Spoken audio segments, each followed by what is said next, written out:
Hey, I'd like to welcome you to another episode of Mission Matters. My name is Adam Torres, and if you'd like to apply to be a guest on the show, just head on over to missionmatters.com and click on Be Our Guest to Apply.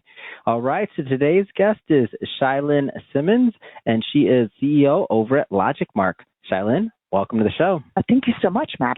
It's a pleasure to be here. All right, so we got a whole lot to talk about today. We're going to get into aging technology or age tech and really the integration of AI to build compassionate tech. I think with our population aging in the United States and worldwide, I think this is going to be something that's more and more on the forefront of discussion, or at least it should be, especially the compassionate tech side of things. So just to get us kicked off here, how did you get into this space? Like, how did you discover age tech and just in general this space? That's a really great question. I think like a lot of us, the 1 in 3 millennials and a half of Gen Xers out there, I'm part of a sandwich generation helping to take care of aging loved ones as well as my own kids. And so I really stumbled upon this company because my own mother-in-law had an experience with a medical alert product that was just negative. Sat down too quickly. The fall detection technology was not very accurate, and so it goes off really loud in the middle of a ramen restaurant for lunch, and it screams out, "Mrs. Becker, are you okay?" This very dignified woman was horrified.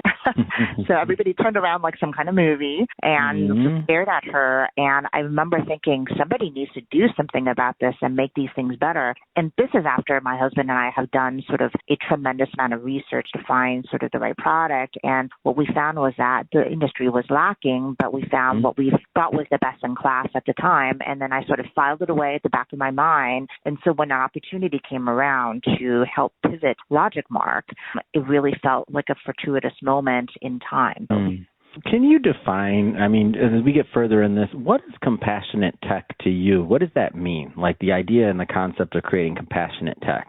Yeah, that's a really great question. I mean, to me, I've always been a human-centric tech leader, and compassionate tech to me is very synonymous with sort of human-centric technology, which means that you're really building technology squarely putting the user in the middle of everything you do, which sounds like what a crazy concept, right? That's what we all be doing. It's almost like you're thinking about it like, well, wait a minute, how do those fit, right? Like if you think about it for a second and then you go further and you think about how much technology is integrated into our life, then it makes sense. But if you just take it on face value, it's like, huh?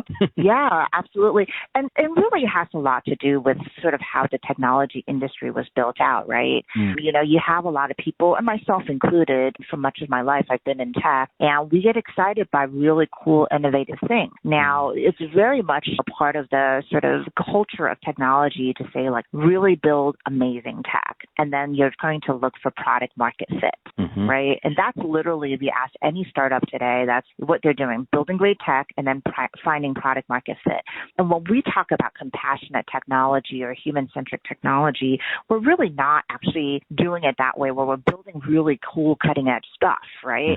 And then finding people who could use it. It's rather in reverse, which is saying, what are the problems that we're looking to solve? Not just today, but rather today and where we could foresee 2, 3, 4 years from now. So as a little bit of a futurist, the way that I always look at this is the following, which is easier for people to understand. I think like a little bit like Wayne Gretzky, famously known for saying he doesn't skate to where the puck is. He's skating to where the puck will be, right? And so my job is to figure out what are the problems that is cropping up or will be cropping up, right? And then how do we create a product that's going to fit that problem and that need? And so we're putting people at the center, their problems and their concerns and their issues, and then building that technology to help solve those issues that we foresee coming versus like, this is the coolest cryptocurrency stuff I've ever seen, so I'm going to build it and then let's see if we can find something to use it for, right? And it's a simple thing, but ironically, this is not how the technology industry was built. So, what are some of the gaps that you're seeing in the age tech marketplace or otherwise? Like, what kind of gaps are you seeing that you're trying to help solve? Yeah, that's a really great question. I mean, one of the major things that we were trying to solve was the idea of, are these things like items that basically the boomer generation is going to want to wear, and why should they want to wear it? The entire sort of premise of the medical alert product has been and continues to be a little bit of what I call the afterthought. Business is built on monitoring services, and it actually first came out of home securities companies. They have people's butts and seats monitoring your home, and this seemed like an opportune sort of product to slap some something on your loved one and say, hey, we're monitoring your home, so we'll monitor your grandparents as well. And, is this, one other revenue stream for my person sitting there waiting around to see if something bad happens, right? Yeah, and that's sort of like, it's smart. And so the technology, the evolution of the items that you wear and the concept of how to basically get better help to you when you need it is not the same. You have, for lack of a better word, if somebody broke into your home, it's horrible. And there's some safety issues concerned here, but when it comes to health and safety for the aging population, there's such a thing in the medical world called the golden hour, right? Which means that like if something happens to you, you really want to get help within the first hour because your health outcome is much better when you get help within an hour. The longer you wait, the worse your health outcome comes. And so how do you, like, if you don't, of course you want to get there and like protect your home and your goods, but like it's really pressing for, the medical business. And so you really want to have people want to wear the products, but they don't build anything that people want to wear. Not only is it unattractive, but because the fall detection is so poor from an algorithmic point of view, the AI algorithm is poor, then if you sit down too quickly, like my mother-in-law, then it goes off. Then who wants to wear it? Because nobody wants to be embarrassed, right? Yeah. And so it's an afterthought for people. And so the gap is there to basically make fall detection algorithms better. And I mean better than iWatch. Right? Today, people are like, oh, why don't you use an iWatch?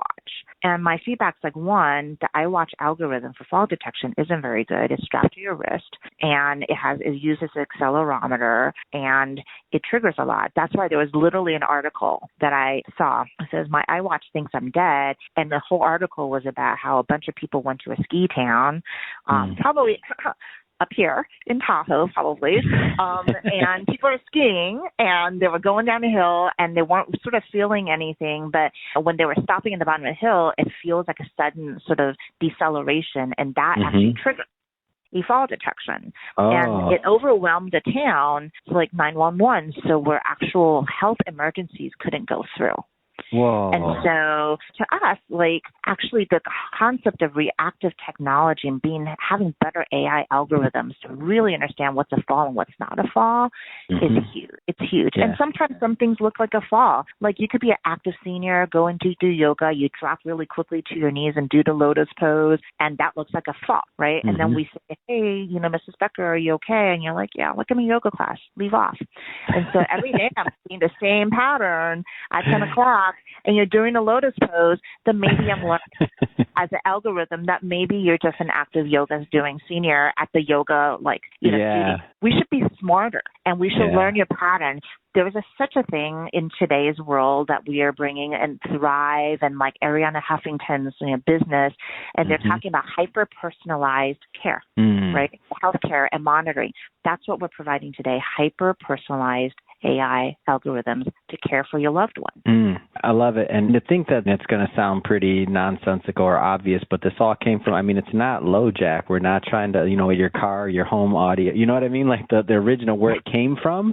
So it's like you want to have something that's tailored, that's good, that's going to integrate well in your lifestyle. And the way you explain it, it makes total sense. You're like, you're in your class like, don't, as soon as the lotus pose happens, we know it's about to happen. Right. I'm laughing, but of course that's a very serious thing. Like it's like you don't wanna have that inconvenience, because you're right. If it keeps on triggering or something else is happening, I'm not gonna want to wear it. Nobody's gonna want to. You know what I mean? Like you don't want it to inconvenience you. You want it to be of benefit, not to disturb, right? Absolutely. And look, and if I was a senior aging today, I also want to be saying things like, look, I am not an infant. Like, stop hovering over me like a helicopter, right? And so hover over your own children as a helicopter, right? Like, I am your parent. You're not my parent. And so how do you, as a sandwich generation person, we call it actually providing a safety net to your loved ones, right? Like, our job isn't to be a helicopter, but to let your aging loved ones fly and be free. It's the best time of their lives. They're retired. They should be going out there, having fun. You want them to have the safety net, and you want to provide the safety net without being a helicopter and hovering.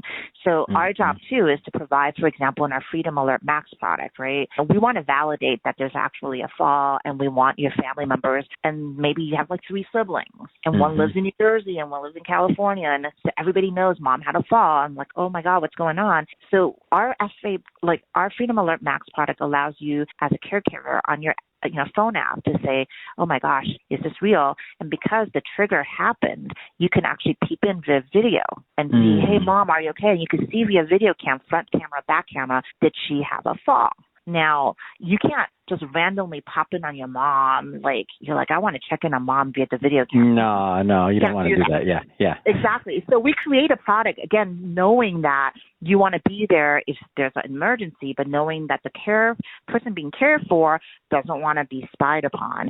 And so, again, when we talk about compassionate technology, we're really focused on putting every player in the ecosystem here in mind to make sure that this is something that people want to do. Otherwise, like, how are you going to convince mom to wear a product that's like, my kids are going to peep in randomly when I'm like, like, it's hard. It's going on a date. Yeah. Right. Like, get your camera off me, all right? Exactly. Yeah. And so our job is not to do that. Our job is to say, look, when the emergency button is triggered or the fall detection is triggered, then you're allowed to look. And that's the only time you can, right? It's important. So this is already a robust platform, but like any business, any tech, there's always dreams, there's always thoughts going forward. I'm just curious. Give me some of the roadmap, what you can share, whether it's in development, goals, dreams, whatever, roll out. Like, what's next for this product that you can tell me? Sure. So obviously that you're not going to have your whole tech team like, what did you say on Mission Matters podcast? No. Exactly. Or actually, honestly, we're a public company, so the SEC riding down my butt. So give me something. Just give me a little something for the audience, Shailene. Come on. Happy to do that. Look, we're really been busy. It's been a busy 3.5 years. We're a hardware-only company, and now we're a SaaS recurring billing company, right? Hardware margin plus recurring SaaS margin. That's what the shareholders want to see. Been busy. We've got 19-plus patents out there. And so what we can probably share with you that's been on our roadmap and we will look to launch this year is Medicine Reminder. Because ultimately, at the end of the day, there's two things why we think that's important. Because, one, it is one of the number one things that as you're aging, like a reminder to take pills is really important. But two is that one of the things, we care about, and I talked a lot about reactive technology, like making sure it's really a fall so that we can help you. But two is what we call predictive technology algorithms, which is to say this hyper-personalized care. When we see a shift in pattern on how you take your pills, like you have blood pressure pills and you don't take them as often, like, and we're seeing like the bumpiness of you not being med-adherent, for example, then it actually helps us to basically predict, that you might have a higher probability for a fall. So I want to get to the point. It's our dream and it's our goal and it's our mission to basically not just be really quick and get you help that you need as quickly as possible, but actually trying, if we can, to like prevent the next fall or the first fall, right? By seeing the shifts in pattern, like how you're sort of, walking, and were you like a 10,000 steps a day walker, and suddenly you're going down to 5, and like your blood pressure meds have been uneven, and all of these things matter in terms of predicting a potential health problem. And our job is not to say this is what your health problem is. Our job is to say to your caregivers and for your caregivers to give this information to your doctor to say, like, dad has been like walking less and like he hasn't been taking his pills as often. Like, do you think that's a problem? And for us to be able to say, hey, when we see this pattern for male, 70, like in terms of these kinds of meds and all this kind of stuff, we, this guy was like, a year ahead of your dad with this pattern. And when this pattern occurred, 3 months later, he had a fall.